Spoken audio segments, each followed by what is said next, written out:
సమస్త జగములు రక్షించే సకల జ్ఞానమూర్తి ఎవరింట తాను కొలువుండునో కలుగును వారికి కీర్తి సకల సంపదల మూలము సుమనోహరి లక్ష్మి శ్రీ చక్రవాసిని మాత శ్రీ విష్ణు ధర్మ పత్ని తనని నమ్మిన భక్తులకు దరిద్రమును బాపు కొలిచెడి వనితల కొంగులలో బంగారము నింపు అష్టలక్ష్ముల రూపున అవతారం దాల్చినది కష్టములను తొలగించగా భూమిలో వెలసినది లక్ష్మీదేవి కథ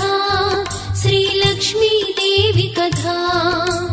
లక్ష్మీదేవి కథ శ్రీ లక్ష్మీదేవి